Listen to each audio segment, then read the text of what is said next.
بینەرانی عزیزی پێشەنگ TV سڵاو، من بنار مستەفا لەگەڵ هاوکارم سوهام حسین بەرنامەکانی ئەمڕۆ 20 ئایاری 2021تان پێشکەش دەکەین. عزیزان لە بەرنامەکانی ئەمڕۆماندا کۆمەڵێ بابەت و تەوەری جۆرە و جۆرمان بۆ ئامادەکردوون. سەرەتا سەبارەت بە کەیسی دەستگیرکراوانی بادینان قسە و باسمان دەبێت و دواتر سەبارەت بە هێرشی ئیسرائیل بۆ سەر فەڵەستین گفتوگویەکی ترمان دەبێت و هەروەها سەبارەت بە هەڵبژاردنەکانی عێراقە بڕیارە لە تشرینی یەکەمی ئەم ساڵدا ئەنجام بدرێت بابەتێکی تری بەرنامەکانی ئەمڕۆماندا و لە کۆتاییشدا سەبارەت بە ڕۆژی دامەزراندنی یەکێتی مامۆستایان و ئەو پەیامی لەلایەن سەرانی دەسەڵاتداران و سەرۆکی حکوومەت و سەرۆکی هەرێم و ئەحزابی سیاسیەوە ڕوو بە مامۆستایان کرا لەگەڵ مامۆستاشی کوردستاندا گفتوگۆمان دەبێت. بینەری بەرنامەکانی ئەمڕۆمان بن.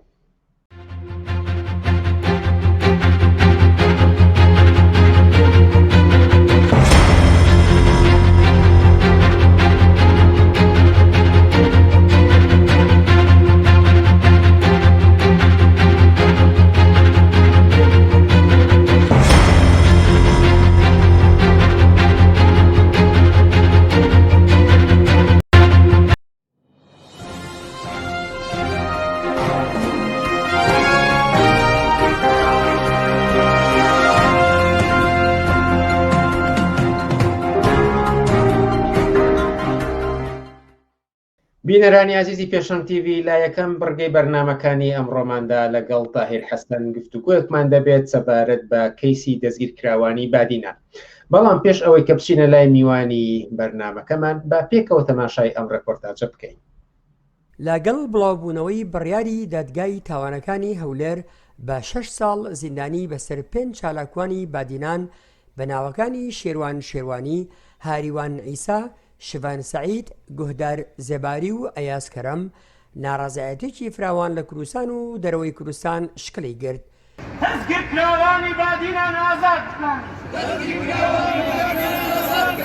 چەندین خۆپیشاندان ڕێکخران و ڕێکخراوە نێونەتەوەیەکان هاتنە دەنگ و تۆڕە کۆمەڵایەتیەکان بوونە مەیدانێکی پشتیوانی فراوان لە دەستگیرکراوان. بڕیارەکە بە بڕیارێکی سیاسی هەژمار کرا و پارتی دیموکراتی کوردستان کەوتە ژێر گوشارێکی زۆرەوە. بۆیە سەرۆکی هەرێم هاتە دەنگ و گوتی کە ئەوە دوا بڕیار نییە و دەرفەتی پیاچوونەوەی هەیە. لە ڕۆژی 5 ئەیاری 2021دا دادگای پیاچوونەوە لەسەر بڕیارەکەی دادگای تاوانەکان ڕاوەستا و هیچ گۆڕانکاریەکی ئەنجام نەدا و 6 ساڵ زیندانیکردنی سەپاند. لەگەڵ بڵاوبوونەوەی ئەم بڕیارە دووبارە شەپۆلێکی تر لە ناڕازایەتی یەخەی دەسەڵاتدارانی کوردستان و بە تایبەتی پارتی دیموکراتی کوردستانی گرت.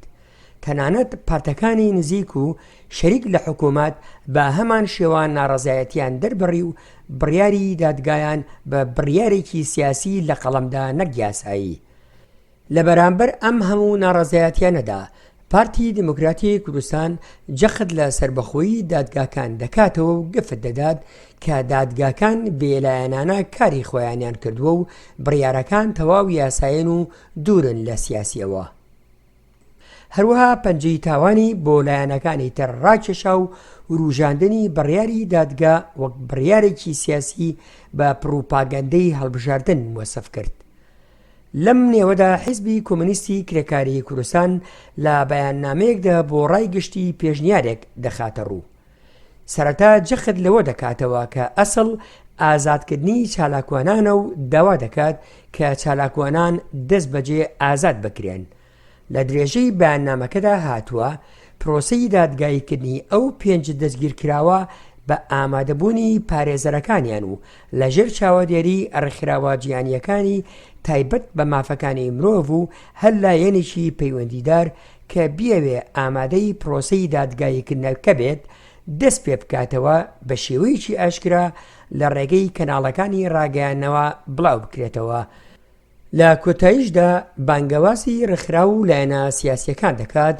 کە پشتیوانی لەم پێشنیارە بکەن.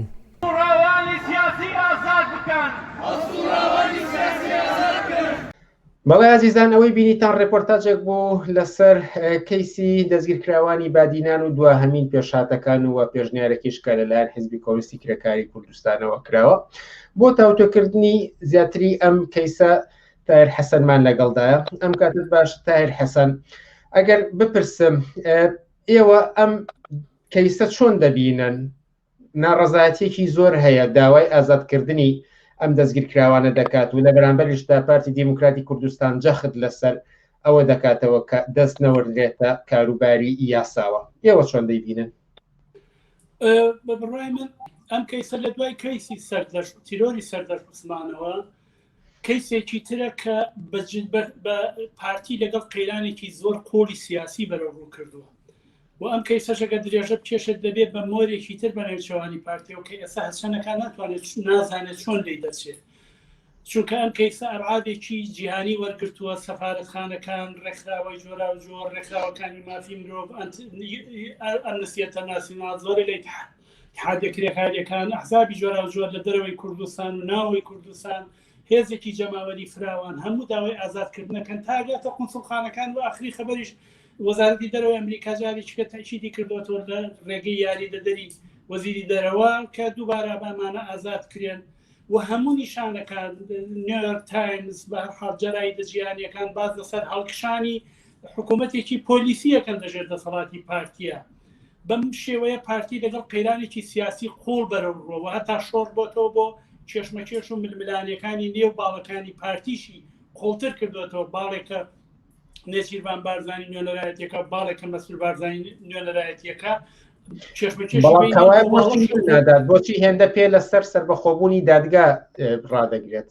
ویستمەوە بڵێم کە ئەو قسەیە پێم وانیە ینی دادوەرەکانیش پێم وانیە جۆگیری بن، لەبەرەوەی کە هەموو کەسێک دەزانێت کە ئەم کەیسە پێش ئەوەی کە دادگا هیچ بڕیارێ بە مەسئول بارزانی وەکو سەرۆکی حکوومەتی هەرێم بڕیاری دادگایدا، پێش ئەوەی دادگا بڕیار بە ئەو بڕیارەکەی دابوو ئەمانی بەسی خۆڕ نابرد بۆ ڕۆژی دواتر دادگا و قسانەی مەسئول بارزانی کردبووی ئەوانەی حکومی لەسەر ئەوانەدا، بۆیە ئەگەر قەرار بێت دەستکاریکردن و دەست خراپێتە نێو دادگاوە لە پێش هەموو کەسێکە سەرۆکی حکوومەت دەستی خزۆتە نێو دادگاوە، بۆیە قسەیەکی پوچە ئەگەر باسی ئەوە بکرێت دەست خراوەتە نێو دادگاوە. ئەم دادگایە هەموو کەسێکە زانێت دادگایەکی سیاسیە، هیچ شۆڕە خەسوەتێکی یاسایی پێوە نییە، بۆیە بەدزیەوە لە کولی ژوورەوە لەژێر چاودێری ئاساییشا بە تۆقاندن بە ئەشکەندەدان بە هەڕەشەکردن و بەدزیەوەمانە دادگایی کراوە. بۆیە ئەم کەیسە پارتی خستوەتە بەردەم دوڕیانێک، چونکە لە بناغەدا ئەم کەیسە بووە بە کەیسی ئازادی سیاسی لە کوردستان، ئەم کەیسە بووە بە کەیسێکی خواسی خەڵکی کوردستان بۆ ئازادکردنی ئەمانە. هەموو کەسێکە زانێت پارتیش دەزانێت کە دوای ئازادکردنی ئەمانە ڕۆژی ئازادکردنی ئەمانە و ڕۆژێ پێش ئازادکردنی ئیتر هەولێر و ناوچەکانی ژێر دەسەڵاتی پارتی وەکو پێش گیرانی ئەمان نامێنێتەوە، واچێتە ئاسێکی ترەوە، کێشمەکێشی خەڵک لەگەڵ پارتیە چێتە ئاسێکی ترەوە. بۆیە کێشەکە لە بناغەدا کێشێکی سیاسیە، پارتی لەگەڵ قەیرانێکی قوڵی سیاسی بەرەوڕوو کردووە. بە بڕای من پارتی نازانێت چی بکات، نازانێت چۆن خۆی دەرباسکات لەم کێشەیە بە کەمترین زەرەری سیاسی. لە نێوەدا حیزبی کۆمونیستی کرێکاری کوردستان لە بەیاننامەیەکدا بۆ ڕای گشتی وێڕای ئەوەی کە جەخت دەکاتەوە لەسەر ئەوەی کە ئەسڵ ئازادبوونی ئەم دەستگیرکراوانەیە، بەڵام پێشنیاریش دەکات کە دەکرێت دووبارە دادگا بکرێنەوە و بەڵام لەژێر چاودێری ڕێکخراوەکانی مافی مرۆڤ و هەموو ئەوانەی کە دەیانەوێت ئامادە بن و پارێزەرەکانیش ئامادەی دادگاکە بن. ئێوە بۆ چونتان لەسەر ئەم پێشنیارە چیە و دەیەوێت لەم نێوەدا وەڵام بەچی پرسیارێک بداتەوە؟ ئێمە پێشووتر شاید لە پێش هەموو ئەحزابی سیاسی ویلایەنەکان بەیاننامەمان دەرکرد کە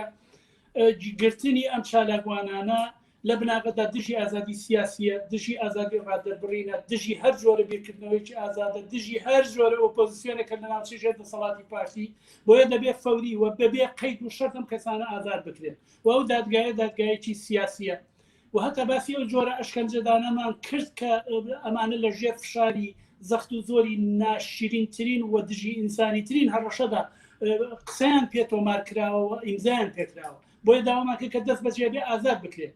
ئەم کێشەیە تاوەکو ئێستا لە جۆرێک لە بنبەستایە، جۆرێک لە بنبەستە پارتی دەیەوێت وەخت بکڕێ، سیناوی جۆرا جۆر دروستەکەوە کەمیشە، بە هەر حاڵ جۆرێک لە بنبەستە ئێوێ ئازادیان بکە، نازانێت چۆن بیانکە، چۆن زەرەری سیاسی بکات. یعنی هەتا کێشمەکێشی بینی مەسعود بارزانی و نێشیروان بارزانی جۆرێک چێشمەکێشێکە کە ئەگەر سەرۆکو سەرۆکی هەرێم نێچیروان بارزانی بڕیارێکە لە دەسیایەتی دەری بکە جۆرێک کێشەی بینی مەسرور و نێچیروان بارزانیش دووەوەی کە قوڵە بێتەوە سەری کێشێ بۆ قەیرانی قوڵتر لە نێو بنەماڵی بارزانیە بۆیە حزبی کۆمۆنیست ئێوە سەرباریەوەی کە ئەمانە ئازاد بکرێن دەڵێ ئەگەر ئەمانە سیخوڕن ئەگەر دلیلتان هەیە بۆ ئەمانە فەرمونون بە بەرچاوی خەڵک بە بەرچاوی میدیاکان بە بەرچاوی تەلەڤیزۆنەوە لەژێر چاودێری ڕێکخراوەکانی مافی مرۆڤ لە دنیا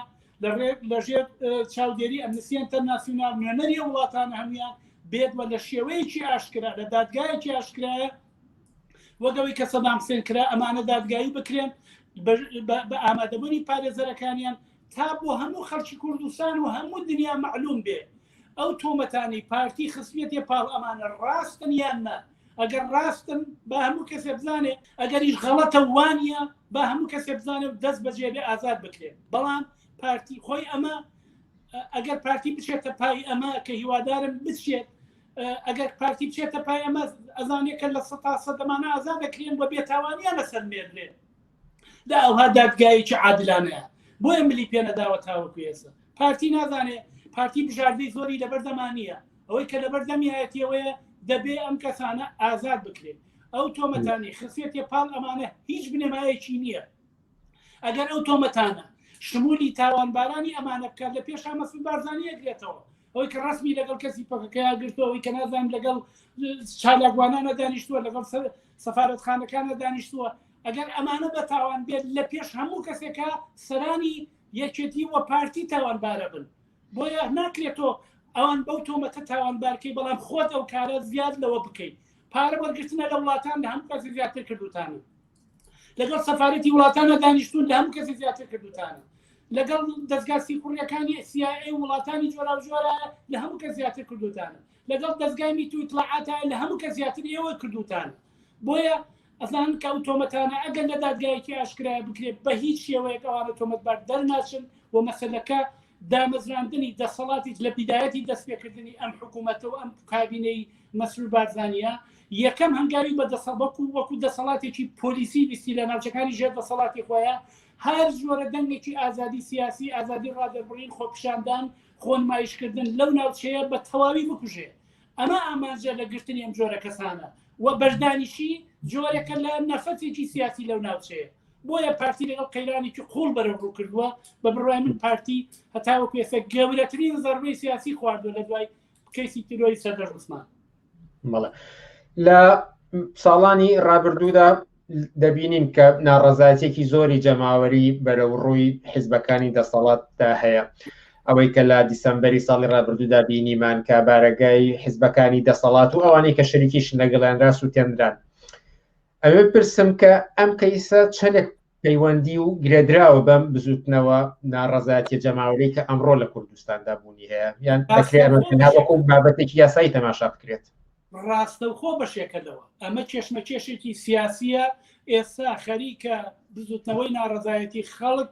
ئەمەی کە خەڵکی مقاوماکەن ئەمەی کە خەڵکی ناڕەزایەتی دەرەبڕێن ئەمەی کە خەڵکی بە شوێن بانەوازەکان لە دەرەوە ناوی کوردستان بە شوێن بانەوازەکانی چالاکوانان و چەپ و کۆمونیستەکان و حزبی کۆمونیستەوە دێن نمایشی جەماوەری نیشانە دەن نیمزا کۆەکەنەوە لەگەڵ وڵاتانی جۆراوجۆر قساکەن هەموو ئەمانە توازن قوایەک خەریکە شکڵەگرێ بە قازانجی بزوتنەوەی ناڕەزایەتی خەڵک بۆیە ئەگەر بە ئەمانە ئازاد بکرێن کە من پێم وایە سەرەتاکانی دەستپێکردنی ئازادکردنیان دەستی پێکردووە سەرەتاکانی پاشەکشەکردنی پارتی دەستی پێکردووە چونکە لە نێو خودی دەسەڵاتی بزوتنەوەی کوردایەتیە ئەم کەیسە قڵشتی خستۆتە نێوان ئەوانیشەوە کەسانێک و بەشێک لە هەتا لە نێو دادوەرەکانە بەشێکیان ناڕازین لە نێو هەرەمی دەسەڵاتی حکوومەتی هەرێمە بەشێکی زۆریان ناڕازین قڵشتی خستۆتە نێو کریزەکانی ئەوانیشەوە بۆیە خەریکە توازن قوایەک بە قازانجی بزوتنەوەی ناڕەزایەتی خەڵکی کوردستان کە لە چەند سەمانی ڕابردووە هەر هەتا دێ بە شکلی جۆراوجۆر خۆی نمایشەکات و درێژەی هەیە خەریکە نیشانەکانی ئازادکردنی ئەم کەسانە دەرەچێت بۆیە ئەم کەیسە کەیسی کۆمەلگەیە ئەگەر خەڵکی کوردستان لەم نەبەردایە بتوانن ئەم توازن قوایە بە قازانجی خۆیان بگۆڕن بە بڕای من هەنگاوێکی گەورە لە ڕاستای لابردنی مەترسی حکوومەتێکی پۆلیسی کە کابینەکەی پارتی ئەیانەوێ لە کوردستانە دایک مەزرێنن خەڵکی کوردستان لە تەوازنێکی باشتر بەهرەمەند دەبن و بزوتنەوەی ناڕزایەتی خەڵکی کوردستان پێیانێتە قۆناغێکی تر لە یەکگرتووی لە داسەپاندنی خواستەکانی بەسەر دەسەڵاتی یەکێتی و پارتیە. ئەم کەیسە کەیسی خەڵکی کوردستانە بۆیە نیگەرانە پارتی. ئەمە کێشەی بینی دوو خانەوادە نییە، کێشەی بینی کێشەیەکی ئیجرامی نییە، کێشەیەکی قانونی نییە، کێشەیەکی یاسایی نییە، لە بناغەدا کێشەیەکی سیاسی ئازادی سیاسیە لە کوردستان. بۆیە هەر کەسێ سەربەخۆ لەوەی کە ئەم چالاگوانانە چۆنیان بیر کردوتەوە، چیان نووسیوە، چۆن سەربەچی، ئەوانە هیچی مهم نییە. ئەوەی کە مهم ئامانە خەریکن بوون بە سمبولی دەمکوتکردن لە کوردستان. ئەگەر محکوم بکرێن یعنی ئازادی سیاسی لە کوردستان دەمکوت بکرێ ئەکرێ، و ئەگەر ئازاد بکرێن یعنی ئازادی سیاسی لە کوردستان و بزوتنەوەی ناڕزایەتی خەڵک وە باڵانسی دەست بزوتنەوەی ناڕزایەتی خەڵکی کوردستان لەگەڵ دەسەڵاتی سیاسیە بە قازانجی خەڵکی کوردستان هەنگاوێ گەچێتە پێش. بۆیە ئێمە بە تەواوی توانامانەوە لە پشتی ئەم کەیسە ڕاوەستاوین و ڕائەوەستین. تایر حەسەن زۆر سپاس بۆ ئەم دەرفەتەی پێداین. زۆر سپاس بۆ ئێوەشمان بوونەوە.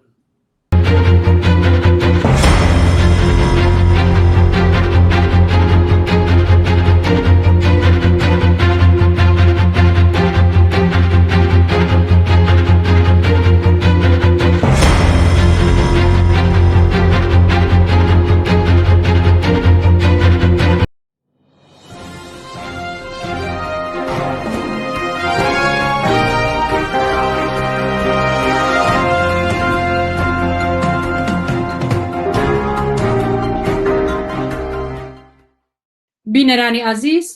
سڵاوتان دەبێت. وەک ئاگدارن دەوڵەتی فاشستی ئیسرائیل لە چەند ڕۆژ لەمە بەرەوە دەستی بر بۆ هێرش و پەلامارێکی درندانە بۆ سەر هاوڵاتیانی فەڵەستینی لە ناوچەکانی ژێردەسەڵاتی خۆیدا و لە ئەنجامدا ژمارەیەکی زۆری لە هاوڵاتیانی فەڵەستینی کەوتنەبەر هێرشی دەستدرێژی فاشیسمی ئیسرائیلی و هەوڵدرا بۆ دەرپەڕاندنیان لە شوێنی خۆیان. هێرش بۆ سەر مەراسمی فەڵەستینیەکان لە قودسی ئەقسا و دەرکردنی دانیشتوانی شێخ جەراح دوو نمونەی بەرچاوی سیاسەتی پاکتاوکردنی قەومیە کە دەوڵەتی ئیسرائیل دەستی داوەتەیە. بەڵام ئەم ڕووداوانە لەم ئاستەیدا ڕانەوەستا بگرە بۆ مای کاردانەوەی حەماس و جیهادی ئیسلامی و هاویشتنی ڕۆکێت بۆ ناوچەکانی ژێر دەستی ئیسرائیل و لە ئەنجامیشا دەوڵەتی ئیسرائیل کەوتە هێرشێکی فراوان بۆ سەر غەزە. ئەم دۆخە کە بووەتە مای ماڵوێرانی و کوشتاری هاوڵاتیانی بێدیفاع لە هەردوولاوە بۆتە جێگەی سەرنجی هەموو دنیا. ئێمە لە بەرنامەکانی ئەمڕۆدا بە میوانداری عەبدوڵڵا مەحموود سەرنووسەری بڵاوکراوەی بۆ پێشەوە لەسەر ئەم ڕووداوانە ڕادەوەستین و لەو بارەوە گفتوگۆەکەین. ئەم کاتت باش عەبدوڵڵا مەحموود. کێشەی نێوان ئیسرائیل و لایەنە فەڵەستینیەکان مێژوویەکی دوور و درێژی هەیە و دەوڵەتی ئیسرائیل هەر جارە بە بەهانەیەکەوە هێرش و پەلامارەکانی خۆی دەست پێکات. هۆکاری هەڵگیرساندنی پشتی ڕووداوەکانی ئەم ڕۆژانە چین؟ فەرموو. زۆر سپاس بۆ تۆ و سپاس بۆ بینەران و بیسەرانی تەلەڤیزیۆنی پێشنگ. هۆکاری هەرە سەرەکی ئەو کێشمێکی ئێستا لە ئارادایە ڕاستەوخۆ پەیوەندی بە دەوڵەتی فاشستی ئیسرائیلەوە هەیە. دەوڵەتی ئیسرائیل خۆی لەسەر بنەمای ناسنامەی قەومی و لەسەر بنەمای ناسنامەی دینی دامەزراوە. خودی ئەو ناسنامەی دینی و قەومیە کە دەوڵەتی ئیسرائیل لەسەری ڕاوەستاوە لە دوی دەدا لە ناوچاوانی هاوڵاتیانێکی کە یەهودینین و وەکو مەسەبیش یەهودینین. بۆیە لەو چوارچێوەیەدا دەوڵەتی ئیسرائیل بە درێژایی لە ساڵی تقریبا زیاد لە 70 ساڵە لەسەر ئەو مەبنایە تا هاتووە ئەم زوڵمە قەومیە و دواتری هەتا زوڵمی دینی درێژە پێداوە ویستویەتی ژێر سایەی دەسەڵاتدارەتی خۆی کە فەڵەستینیەکان لەوێ دەربکە، فەڵەستینیەکان ئاوارە بکە، خێمەنشینیان بکە، ئاوارەیان بکە و لە شوێنی خۆیان هەڵیان بکەنێت. ئەگەر تەماشا بکەین لە ماوەی 70 ساڵی ڕابردوودا تا هاتووە لە ڕێگەی ئەم سیاسەتی تەهجیر، پاکسازی قەومی، پاکسازی دینی، ڕێگەی و پاکسازیەوە توانێتی ڕادیەکی یەکجار زۆر چەندین ملیۆن عەرەبی فەڵەستینین ئەوارەی ئەردەن سووریا ئەوە زۆر وڵاتی کە بوون بۆ کارەکەشی ئەوەیە کە خودی دەوڵەتی ئیسرائیل دەستی داوەتە پاکسازیەکی قومی هەل لەسەر و پاکسازی قومی هاتووە و لە ژێر سایەی دەوڵەتی فاشستی ئیسرائیلدا هیچ نەتەوەیەکی کە هیچ مەسهەبێکی کە و هەر بەجیالەوەی کە دەبێ یەهودی بێ ڕێگەی پێ نادرێ بمێنێ وەلەو ئەم سیاسەتەش ئەم سیاسەتە نائینسانیەش کە هەم زوڵمی قومیە ئەم زوڵمی دینیە لەسەر خەڵکی فەڵەستینە دانیشتوانێک کە جوولەکەنین لەو شوێنەدا کاردانەوەی بەدوای خۆی داهێناوە خەڵکی فەڵەستینیش لە بەرامبەردا هەمیشە کەوتونەتە بەرامبەرچێ بەڕووی ئەو سیاسەتانەدا و زۆرتر کاردانەوە بووە لە بەرامبەر هێرشێکی سیستەماتیکی دەوڵەتی ئیسرائیل دیارە بە پشتیوانی ئەمریکا و غەرب ئەگەر تەماشا بکەیت لەو کاتەوە کە دەوڵەتی ئیسرائیل پێکاتووە یەکێک لەو لایەنانەی کە هەمیشە پشتی ئەم سیاسەتە فاشستیە ئەم سیاسەتی پاکسازی قومیەی گرتووە وڵاتانی غەرب و ئەمریکان وە لە پێشیانەوە ئەمریکا لەو چوارچێوەدا لە هەر دەورەیەکی دیاریکراودا هەر کاردانەوەیەکی زۆر سادەی خەڵکی فەڵەستین بۆ بەرگریکردن لە خۆیان بۆ ئەوەی دەرنەکرێن بۆ ئەوەی هەڵنەکەندرێن بۆ ئەوەی هیچیکە ئاوارە نەبن بۆ ئەوەی مافی هەوڵاتی بوونیانە بێ بۆی بتوانن بە سادەیی بژین بە شکلێکی زۆر زۆر نائینسانی و دڕندانە لەلایەن دەوڵەتی ئیسرائیلەوە هێرشیان کراوەتە سەر ڕووداوەکانی ئەم جارە بۆ چوونی جیازی هێناوەتەکایەوە هەیە حەماس و ئیسلامی سیاسی بە پشتیوانی جمهوری ئیسلامی ئێران بە خەتاباری سەرەکی ئەزانێت وەکەوەی بەهانن بۆ پەلامارەکانی ئیسرائیل هەیشە بوونی دەوڵەتێکی قومی و دینی لە ئیسرائیل و هەڵکشانی سیاسەتی ڕاستەڕەوانەی نەتەنیاهۆ بە بەرپرسیاری دۆخەکە ئەزانێ لە پاڵ ئەم بۆ چوونانەشەوە ئەو ڕایش هەیە کە ڕووداوەکان ئەبنە هۆی پێکدادان و جەنگی دووبەرەی تیرۆریستی ئێوە لەسەر ئەم بۆ چوونانە چی ئەڵێن هۆکاری سەرەکی کێیە هۆکاری سەرەکی دەوڵەتی ئیسرائیلە دەوڵەتی ئیسرائیل لایەنی سەرەکیە ئەم کێشمەکێشمێکی ئێستا هەیە دوور و نزیک پەیوەندی بە دوو بلۆکی تیرۆریستیەوە نییە بۆ ئەو بۆچوونێکی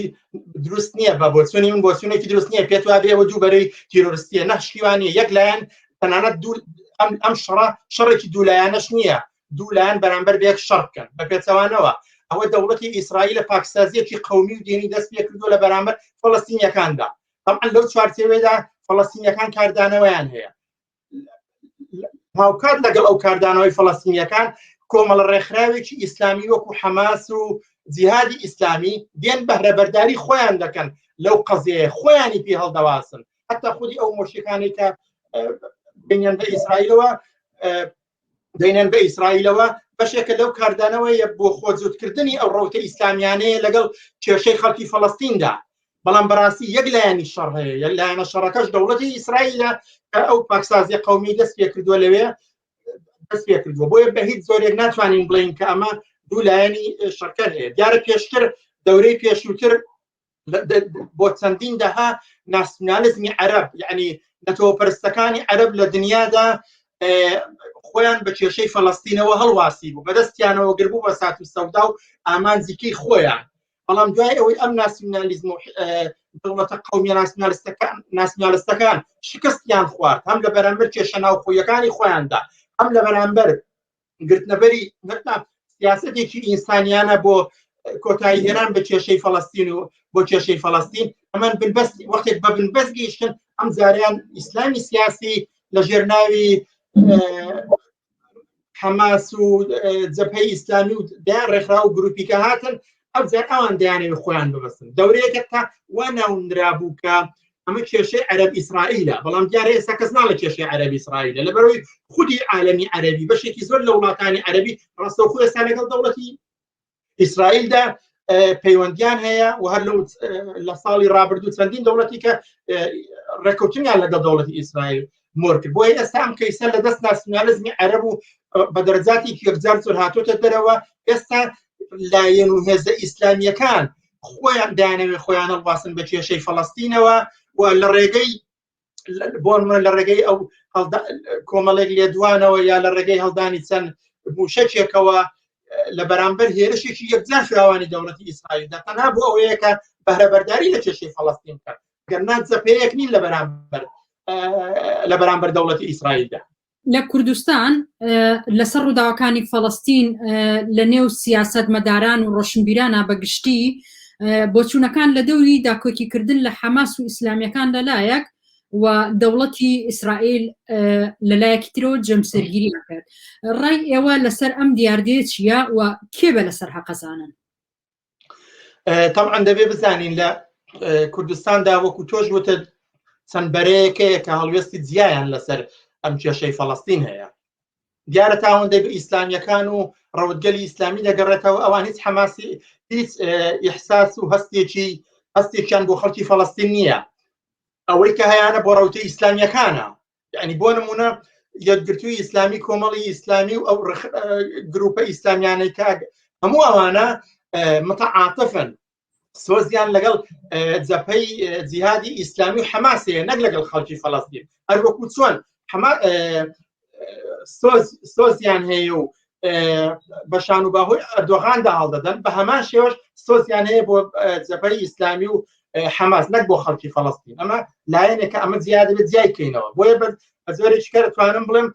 فرمێسکی ڕەوتگەلی ئیسلامی لە کوردستاندا ئەساسەن بۆ خەڵکی فەڵەستین و ئەو زوڵمە وحشیانەیە کە دەوڵەتی ئیسرائیل لە خەڵکی فەڵەستینی دەکات نییە. هەر ئەوەیە کە چۆن هاوسۆزی پشتیوانی لە ئەردۆغانی تیرۆرس دەکەن یا لە بەرامبەر داعشدا مەوقیفێکی ڕۆشنیان نەبوو بە هەمان شێوەش ئێستا پشتیوانی لە حەماس و جەبهەی ئیسلامی دەکەن. بەڵام جەپەیەکی کەشەیە لە کوردستاندا، ئەویش بەرەیکی ئازادی خوازانەیە. ئەو بەرە ئازادی خوازانە ئەوەیە چۆن دەیەوێت کێشەی کورد کۆتایی پێبێت و دەزانێت ئەو خوێنبەربوونی لە کێشەی کووردا هەیە چ کارە ساتێکی بەدوا خۆیدا هێنا و چەندین تراژیدیا لێبووتەوە. بە هەمان شێوەش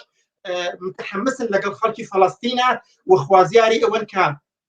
کۆتایی بەم خوێن ڕێژیە کە دەوڵەتی ئیسرائیل ئەنجامگیرە لە بەرامبەر خەڵکی فەڵەستیندا بیکەن و هاوسۆزیان لەگەڵ خەڵکی فەڵەستین هەیە. ئەم بەرەیەکی پێشکەوتن خوازانەیە دوور و نزیک لەگەڵ ئەو بەرەیەکە یەک ناگرێتەوە کە بەرەی ئیسلامیەکان و یا بەرەی کۆنەپەرستی کۆمەڵگەیە. هەتا زۆرتریش بەڕاستی ئەو بەرەی کۆنەپەرستی لە کۆمەڵگەی کوردستاندا کە خۆیان پشتیوانی لە جیهاد و لە حەماس دەکەن زۆرتر خەریکن لاسایی یا خۆشخزمەتیەک بە سیاسەتێکی ئەردۆغانی دەکەن. ئەردۆغان کە لە ژێرناوی فرمێسکی تیمساحی بۆ خەڵکی فەڵەستین خەریکە لە پشتی جیهاد و ئەو لایەنی ئیسلامیانەیەکەیە و ئیسلامیەکانی لەو چوارچێوەیەدا بۆ ئەوەی لە کاروانی خۆشخزمەتی بە دەوڵەتی تورکیا و ئەردۆغان دوانەکەون و هاوکاتی جەپەی خۆیان لەگەڵ ڕەوتە کۆنەپەرستەکانی ڕەوتە فەرستە ئیسلامیەکان کە خۆیان بە کێشەی فەڵەستینەوە هەڵواسیوە جوت بکەن. باشە لەڕۆنگی ئێوە ڕێگەچارەی بنەڕەتی بۆ کێشەی فەڵەستین لە چیا بینەوە؟ ڕێگەچارەی کێشەی فەڵەستین ڕێگەچارەی کێشەی فەڵەستین بەڕاستی ئەگە بڵێم لە یەک ڕستەدا ئەوەیە کە پێکێنانی دوو دەوڵەت دەتوانێت سەرەتایەکی یەکجار باش بێ بۆ کۆتایی گەێنان بۆ خوێن ڕێژە. دوو دەوڵەت کە ئەو کاتێک دوو دەوڵەت لەژێر سەرپەرشتی بۆ نمونە ڕێکخراوی نەتەوە یەکگرتوەکان کۆمەڵگەی نێو دەوڵەتی دوو دەوڵەت پێک بێ هەم بۆ فەڵەستینیەکان و هەم بۆ ئیسرائیلیەکان دوو دەوڵەت پێک بێ ئەم دوو دەوڵەتە لێک زیابن شوێنی خۆیانیان هەبێەوە لێرە شێر کامێکیان بۆ سەرەوی تر ئەو کاتە بە خەرکی نێو دەوڵەتی تەماشا دەکرێت. بەڵام دیارە پێکێنانی دوو دەوڵەت لە ئێستادا تەمان هەم قورس بووە هەم پێویستی بە ئەو تێکۆشانێکی یەکجار فراوانە تا کۆمەڵگەی نێو دەوڵەتی ناچار بۆەوە بکرێت دەست بۆ ئەو هەنگاوانە بەرێ و کۆتایی بۆ خوێن ڕێژە بێنێکە نزیک زیاتر لە 70 ساڵە درێژەی هەیە و لایانی هەرە سەرێکیشکەیدا ڕاستی دەوڵەتی ئیسرائیل. عەبدوڵڵا محەممەد سەرنووسەری بڵاوکراوەی بۆ پێشەوە زۆر سپاس بۆ کاتەکەت. زۆر سپاس بۆ ئێوە و بۆ بینەران و بیستەرانی تەلەڤیزیۆنەکەتان.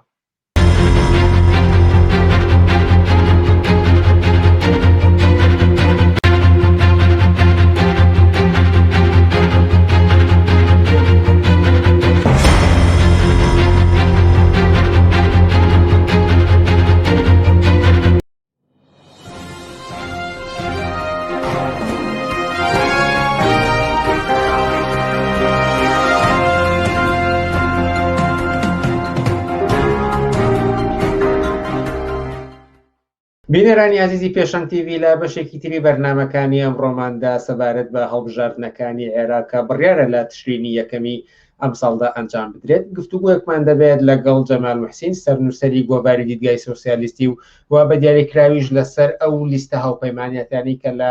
نێوان ئەحزابی سیاسی لە کوردستاندا پێک هاتووە قسە و باسەکەین. جەمال محسین ئەم کاتت باش و پێش ئەوەی کە لەسەر ئەو لیستە هاوپەیمانیانەی کە پێک هاتوون پرسیارت لێ بکەم، دەمەوێت بۆچوونی ئێوە بەگشتی لەسەر ئەم هەڵبژاردنەی کە بەڕێوەیە و لە ئۆکتۆبری ئەم ساڵدا ئەنجامەدرێت لە ڕوانگەی ئێوە چەندێک چاوەڕوانی ئومێدە بۆ خەڵکی؟ ئەم کاتتان باش و سپاس بووم دەرفەتە. ئەزانی بە بڕوای من وەختێکی چێک تەماشای ئینتیفازەی ئۆکتۆبری عێراق شارەکانی عێراقەکە بەغا و شارەکانی بەشی بە شارەکانی تیناوە ڕاست و جنوب وەختێک خەڵک سەیری ڕووخاندن و سووتاندنی یاسو بە هەڵکوتانە سەر بارەگای حیزب بە سەریشەکان و هەتا ئەوانەی خۆیان وەکو ئۆپۆزیسیۆنی دەسەڵاتی بۆژۆی کوردی لە کوردستانە هەڵخست بوو تەمەشای ئەماناکە توانێت بڵێ خەڵک ئەم شتەی بەلاو گاڵتەجاریە بێ و پێم وایە مەسەلەکە ئەوەیە کە لە جێتی و پرسیاری بکەین ئەمە مەسەلەیە چەندێک جێ ئومێد دەبێت بۆ خەڵک بۆ بڵین کە لە مقابلی ئەوەی کە خەڵک هیچ ئومێدیی پێی نییەوە فری و ناخوا چی ئەبێت چی بکە گەر هین بە دوای دین سەرەوە. بەڵام من پێم وایە هێشتاش ئەم ئەحزابی دەسەڵاتداری ئیسلامی سیاسی ناسیۆنالیستی لە عێراقا ئەحزابەکانی کوردستان بە یەکێتی و پارتی و گۆڕان و کۆمەڵی ئیسلامیونەوەی و هەموو ئەمانەوە بەڕاستی وەستای فریودانی خەڵکن، وەستای داتاشینی نەخشە و پلانی درۆینە و بە هەر حاڵ بجۆرێک تەخشان و بەخشانکردنی وعد و بەڵێنێکن کە بۆ خەڵکیش معلومە لەسەر ئەساسی ئەوەوە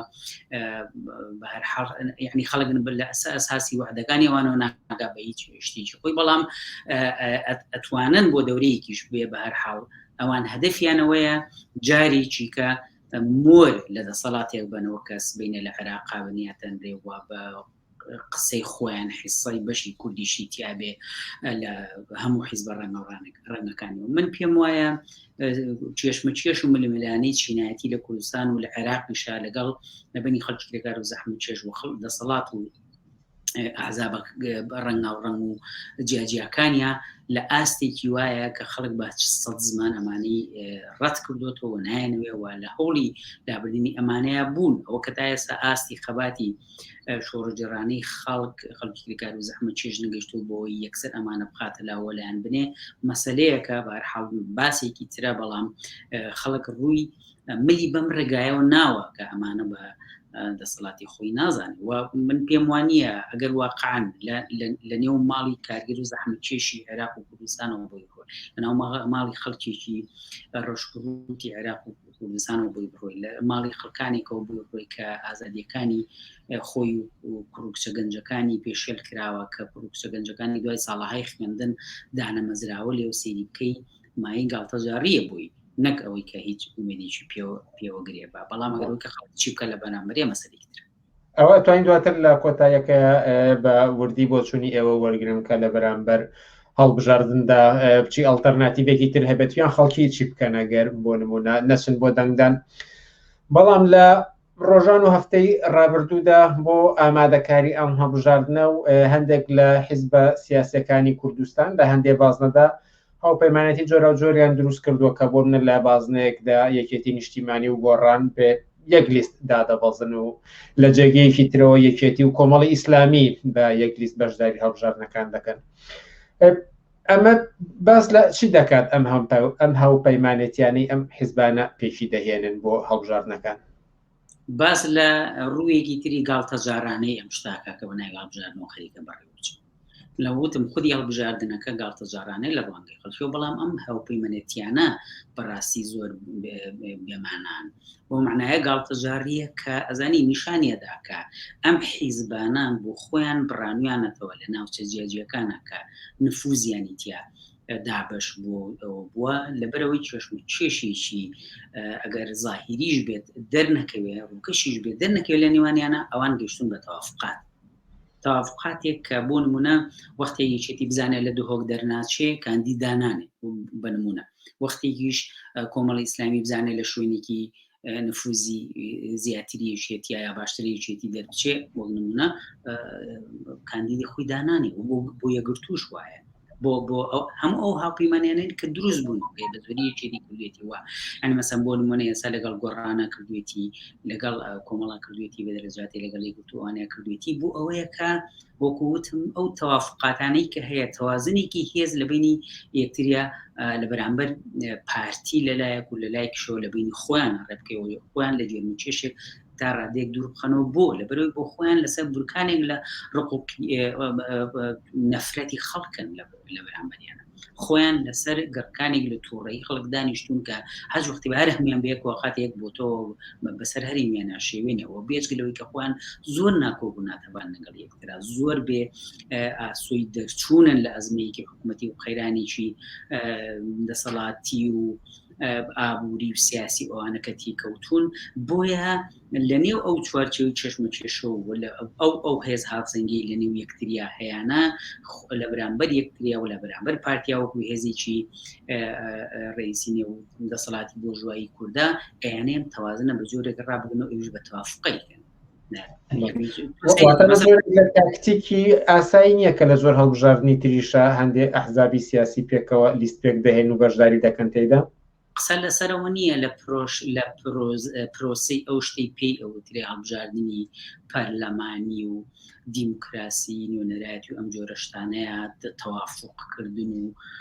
دروستکردنی یەکی ئێتلافی و ئەم جۆرە شتانە ئاسایی نییە قسە ئەوەی لە ڕوانگەی خەڵکی کارگەری زەحمەت چێشەوە ئەم شتە چییە بەنام بەڕۆ سەیری وڵاتانێکی پێشکەوتوی دنیاش بکە ئەبینی لە وڵاتانی تریشە پەنا بۆوە برێکە ئەحزابیا هاوپەیمانیان پەیمانەتی دروستەکەن یا سەرنجام کاچنە ناو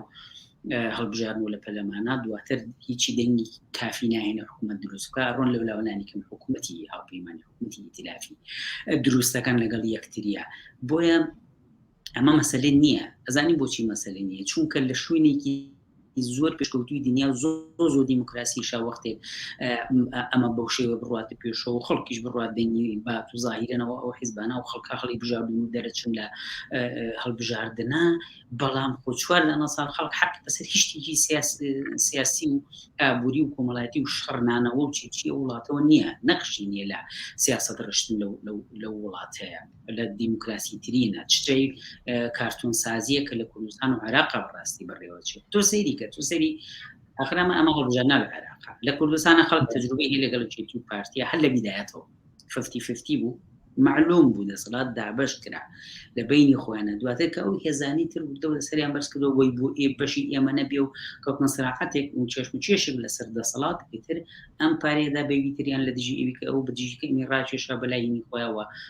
نفوزیان بە ئیسلامیەکانەدا پاریان بەوانەدا دواتر ئەم گۆڕان و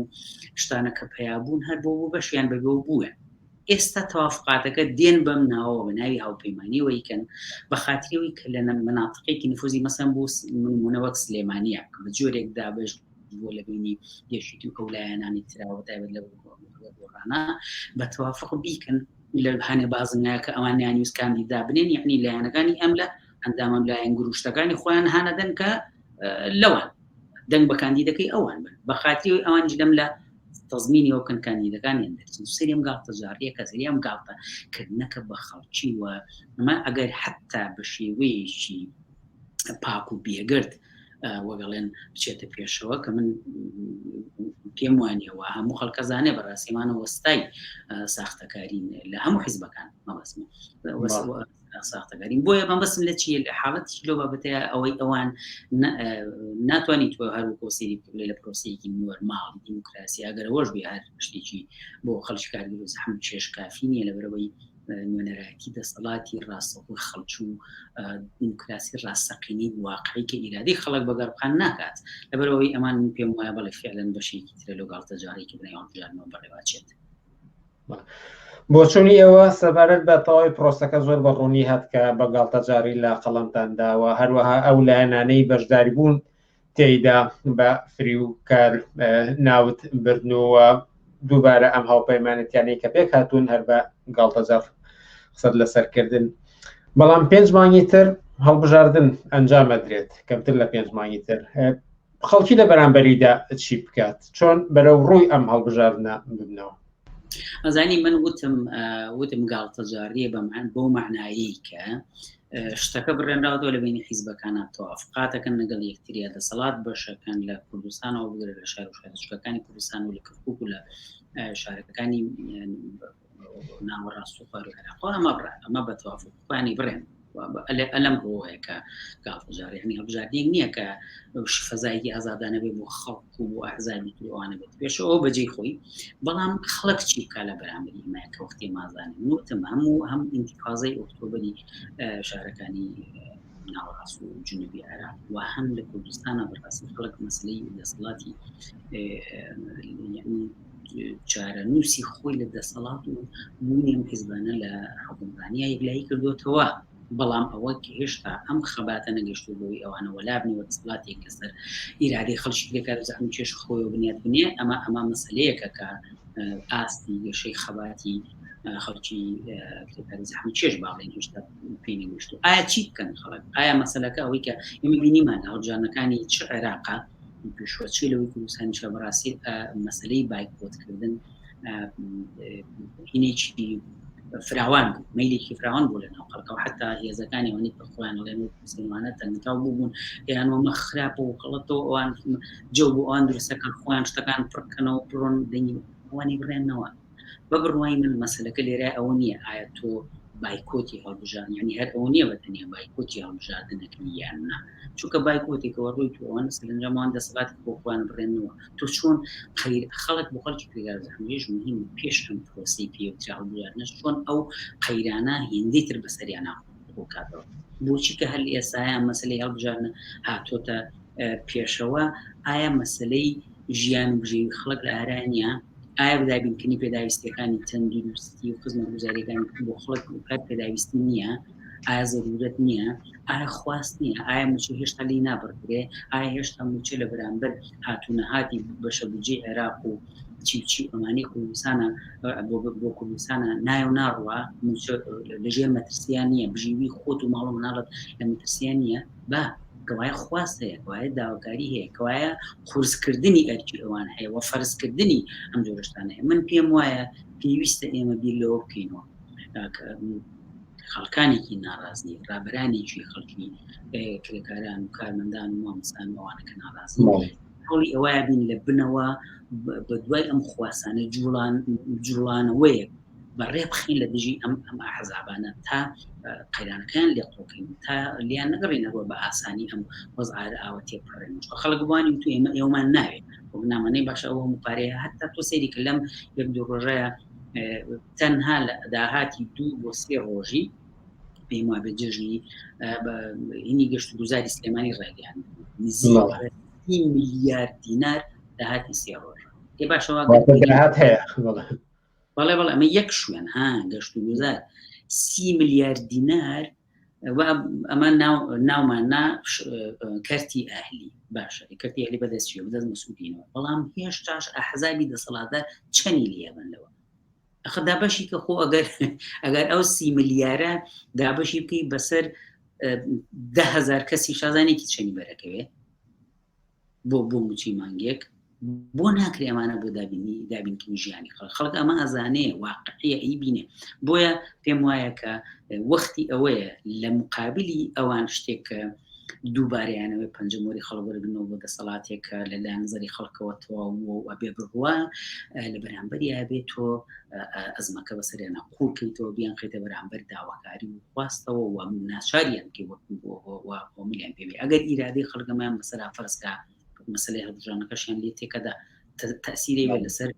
ناو خۆیان تەوازنی نێوانیان وە ئاستی ئیرادە و تەوازنی خەڵکیش لە بەرامبەر ئەوانە بە بڕوای من نەباتە سەرەوە بەڵام ئەوەی کە ئەمە پرۆسەیەکی خەباتکارانە هەڵسوڕاوان چی بکەن کەسانی کۆمونیست و سۆشیالیست وانە چی بکەن بەرحاڵ ڕەنگە دەرفەتیان بەرنامەیە نەبێ ئەگەر لە بەرنامەکانی ترە هەڵبەت دەینەوە سەری پێم خۆش بۆ هەر بۆچوونی ئێوە گشتی لە سەری ببیستم و بینەرانیش بیبیستن بۆ چوونی ئێوە جەمال موحسین سەرنووسەری گۆڤاری دیدگای سۆسیالیستی زۆر سپاسکە لە بەرنامەکانی ئەمڕۆماندا بەشدار بوویت سپاس بۆ ئێوە و بینەرانیش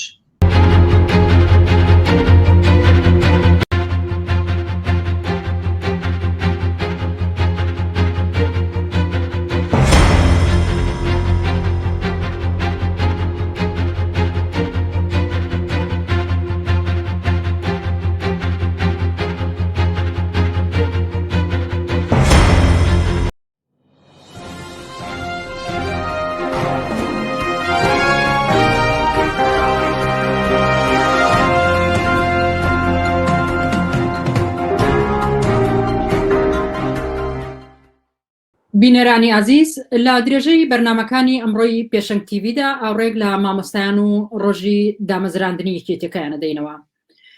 15 ئەیار ڕۆژی دامەزراندنی یەکێتی مامۆستایانی کوردستان بوو. بم بۆنەوە جگە لە نێچیروار مەرزانی هەم سەرۆکی حکوومەت و جێگرەکەی و هەم هاوسەرۆکانی یەکێتی و کەسانێکی تری سەر بەدەسەڵات پەیام و وتاریاندا مەبەستی ئەم پیا هەڵدانەی دەسەڵاتداران بەسەر مامۆستایاندا چییە لە کاتێکدا کە هەم ژیانی مامۆستا و هەم پرۆسەی خوێندن لە کوردستان ڕوو لە خوارە. بۆ گفتوگۆکردن لەسەر ئەم بابەتە مامۆستا کامەران لەتیف میوانی بەرنمەکەمانە کە خۆی هەم مامۆستایە و هەم یەکێکە لەو کەسانەی کە لە ناڕەزایەتیەکاندا بەشداری هەبووە. ئەم کاتت باش مامۆستا کامەران، خۆتان ئاگداری پەیام و گوتاری سەرانی دەسەڵاتداران کە بە بۆنەی دامەزراندنی یەکێتی مامۆستایانەوە داویانە و هەمویان کەوتونەتە مەتحوسەنە، ئێوە ئەم جۆرە پەیامانە چۆن لێگەدەنەوە؟ بۆچی سەرانی دەسەڵات بەم زمانە لەگەڵ مامۆستایانە ئەدوێن لە کاتێکدا لە هەولێر و لە سلێمانی مامۆستایان داوەتە بەرشاق یانیش دەستگیریان کردوون و زیندانیان کردوون؟ فەرموون. سپاسانەکەم، سپاس بۆ ئەم دەرفەتە و سپاس بۆ تەلەڤیزیۆنی پێشەنگ. دیارە وەکو خۆشێت ئاماژەت پێ لە پێشێکی باسی ئەوەت کرد کە ئەلبەتە لە سەرۆکی حکوومەت و سەرۆکی هەرێم و پاڤێڵ تاڵبانی و کۆمەڵێک لە بەرپرسان و سەرۆکی پەرلەمان و ئەمانە لێشاوێک لە پیا هەڵدان و هاوسۆزی خۆیان دەربڕی لە ڕۆژی دامەزراندنی یەکێتی مامۆستایانی کوردستان. ئەبینین ئەمە چەند خوێندنەوەیەکی هەیە کە ئەتوانین تەفسیری بۆ بکەین کە ئێمە لە 6 ساڵی ڕابردوو ئەگەر بە پێوەرێکی کەمیش بێنینە پێشچاوی خۆمان، ئەبینین لە ماوەی ئەم 6 ساڵی ڕابردووە زۆرترین قورسایی و زۆرترین ئیهان و سوکایەتی کە بە مامۆستایان کرابێت لە ماوەیە کراوە. ئەبینین کە لەو ڕۆژەیە کە ڕۆژی دامەزراندنی یەکێتی مامۆستایانە هەڵبەتە یەکێتی مامۆستایان سندیکایەکی زەردە و سەر بەدەسەڵاتە، کۆمەڵێک نمایندەی حەقیقی مامۆستایان ناکات، بەڵام حەق خۆیانە کە مەسەلەن چۆن وەسوسەنەی ئەو سندیکایەکەن، بەڵام سەرۆکی حکوومەت و سەرۆکی پەرلەمان و با خودی مەسعود بەرزانیشەوە ناتوانن کە ئەو وەسوسەنایە بکەن بۆ مامۆستایان بە شێوەیەکی گشتی لە کوردستان. بۆچی؟ چونکە مامۆستایان لە 6 ساڵی ڕابردووە زۆرترین ناڕزایەتی و زۆرترین فشار و بەردەوام لەسەر شەقام بوون. ئەمە دلیلی ئەوەیە کە باروشیانی مامۆستایان لە ئەو پەڕی خراپی و ئەو پەڕی ژیانی کولەمەرجیا بووە. ئەبینین لە بڕینی موچەوە و لە پێنەدانی موچەوە لە ساڵێکە تەنانەت 4 درابێ 4 موچەدا و ئەوش بە لێبر و ڕبع موچە و کۆمەڵێک لەمە. ئەمە کاریگەریەکی تەواو و ڕاستە خۆی لەسەر توێژی مامۆستایاندا نەبوو کە ناتوانرێت بە پەیامێکی کورد لە ڕۆژی دامەزراندنی سندیکایەکی خۆیانە دڵی مامۆستا بێننەوە، چونکە بەڕاستی ئەمە مامۆستایان وەکو دەرئەکەوێت کە زۆرترین سوکایەتی پێکراوە هەر لە ناوجەرگەی هەولێر و لە پایتەختی هەرێمی کوردستانە مامۆستا درایە بەرشاق. یەکێک لەم سەرۆکی حکوومەت سەرۆکی پەرلەمان چیان نەگۆی ئەوەی کە لێپرسینەوە بکەن کە ئایا بۆچی مامۆستا درێتە بەرشاق لە کاتێکە داوای مافی خۆی و مافی بەرحەقی خۆی دەکات. مامۆستا کامەران، نێچیروان بارزانی و سەرۆکی حکوومەت و جێگرەکەی ستایشی مامۆستاکەن، بەڵام ژیانی واقعی مامۆستایان شتێکی ترمان پێڵێت. ئەگە بکرێت لەبارەی دۆخی کار و ژیانی مامۆستایان هەروەها ئەو گرفتانەی کە لەسەر ڕێگەی پرۆسەی خوێندنە کەمێک باسمان بۆ بکەیت. هەڵبەتە خۆشتان دەستن کە پرۆسەی خوێندن شتێکی ئێجگار زۆری کردووە لە ماوەی ئەم چەند ساڵەیە بە حکومی ئەوەی کە زۆرترین کات مامۆستایان لەسەر شەقام بوون بەهۆی ئەوەی کە داوای ماف و شایستە داراییەکان وان کردووە. ئەمە دلیلێک بۆ بۆەوەی کە دەسەڵاتدارانی هەرێم زۆر خەمسەردانە سەیری ئەم ڕووداوانەیە کردووە، سەیری ئەم پرۆسیان کردووە. پرۆسی پەروەردە بەڕاستی لە قەیرانێکی تەواو وڵایە ئەبینین مناڵان ئەگەر بۆ نمونە مناڵێک لە پۆلی یەکی سەرەتایی بووە لە 2014 ئێستا چۆتە 4 و 5 بەبێ ئەوەی کە هیچ شتێک فێر بووبێت. ئەمە ڕاستەوخۆ پەیوەندی بە بەرپرسان و دەسەڵاتدارانی هەرێمەوەیە کە زۆر خەمسار بوون لەم ئاستەیە بەوەی کە موچەبڕین بووە، موچەی مامۆسایانیان ناوە نەک هەر مامۆسایان، تەواوی کارمەندان و فەرمانبەرانی هەرێمی کوردستان لەو پەڕی قەیران و ژیانی کونەمەرجیا بوون. دایان مامۆستا خێزانەکانیان لەبەر یەکەڵەوەتەوە، دایان مامۆستا بە ناچاری وازی لە پیشەی مامۆسایی هێناوە، بە ناچاری سەری خۆی هەڵگرتووە بۆ هەندەران یاخود دەستیاوەتە ئیشێکی کەوکارێکی کە هیچ لەگەڵ شیا و کەسایی ئەوانە گونجێت. ئەمانە کە لەو لاشەوە بینین دەسەڵاتدارانی هەرێم هیچ هەوڵێکیش نادەن بۆ ئەوەی کە چاکسازی لە بار و ژیانی و گوزەرانی مامۆسایانە بکەن یاخود بە جۆرێک هەر شێوازێکیان کردبێت بۆی کە پرۆسی پەروەردە پەکی نەکەوێت. چونکە بەڕاستی پرۆسی پەروەردە و فێرکردن بەردی بناخە و کۆڵەکەی سەرەکی پایی هەر دەوڵەتێکەکە کە هەیە.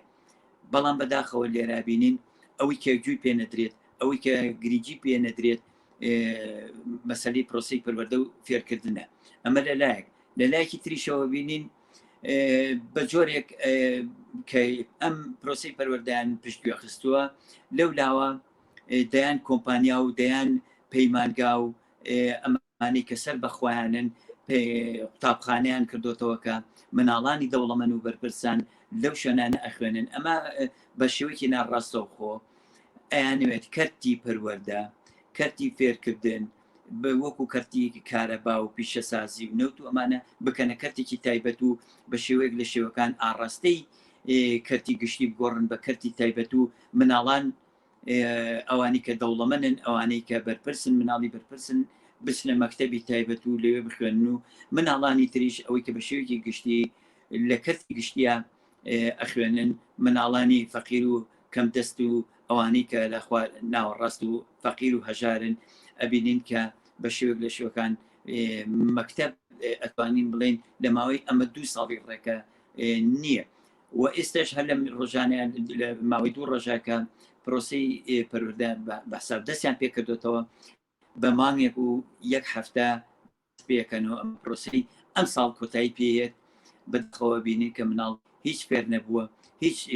ئاڵوگۆڕێک لە ژیانیان ڕووی نایەوە.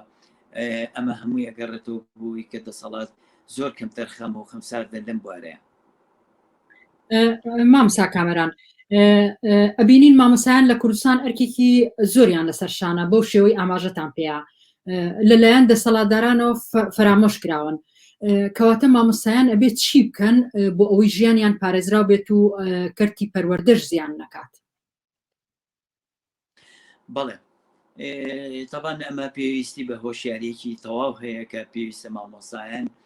لە دەوری ڕێکخراوی سەر بەخۆی خۆیان کۆبنەوە و ڕێکخراوی خۆیان دروستکەن.